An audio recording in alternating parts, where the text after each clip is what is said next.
ఏంటమ్మా లత, నీ కోడలు అంత పెద్ద ప్రమాదం నుండి ఇంటికి వచ్చిన తర్వాత దిష్టి తీయాలి కదా, ఆ మాత్రం కూడా నీకు తెలియదా ఏంటి? ఆ రోజు పెళ్లి చేసుకొని వచ్చిన రోజే నువ్వు దిష్టి తీసావు, ఈ రోజు తీయకపోతే ఎలా చెప్పు అని చెప్పేసి అయితే అంటూ ఉంటాడు. ఆ మాటలకి అక్కడ ఉన్న రామలక్ష్మి వాళ్ళ అత్తయ్య అయితే నేను దిష్టి తీయకుండా ఎలా ఉంటాను, ఈ కంగారులో పడిపోయి మర్చిపోయానేమో కానీ నేను ఎలా దిష్టి తీయకుండా ఉంటాను, అయినా నా కోడల్ని ఎలా చూసుకోవాలో నాకు తెలియదు. నేను ఇక నుండి నా కోడల్ని కంటికి రెప్పలా కాచుకుంటాను, నా కోడల్ని నేను చాలా ప్రేమగా చూసుకుంటాను, మీరే చూస్తారు కదా అని చెప్పేసి అయితే అంటూ ఉంటుంది. ఆ మాటలు వినగానే అక్కడ ఉన్న రామలక్ష్మి అయితే చాలా ఎటకారంగా అయితే వాళ్ళ అత్తయ్యని చూస్తూ ఉంటుంది. అలా చాలా కోపంగా అయితే చూస్తూ ఉంటుంది. ఇంతలో అక్కడ ఉన్న వాళ్ళ అత్తయ్య అయితే ఇక నుండి నా ప్రేమని ఏంటో నేను చూపిస్తాను అని చెప్పేసి అయితే అంటూ ఉంటుంది. ఆ మాటలు వినగానే అక్కడ ఉన్న రామలక్ష్మి అయితే చాలా థ్యాంక్స్ అత్తయ్య, మీలాంటి అత్తయ్య అందరికీ ఉండాలి అత్తయ్య అని చెప్పేసి అయితే అంటూ ఉంటుంది.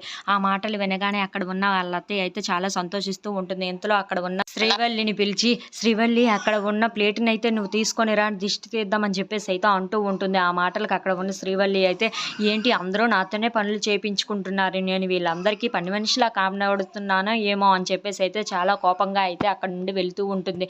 ఇంతలో అక్కడ ఉన్న వాళ్ళ అత్తయ్య అయితే రామలక్ష్మిని చాలా కోపంగా చూస్తూ ఉంటుంది. If you like this video please like, share and subscribe friends.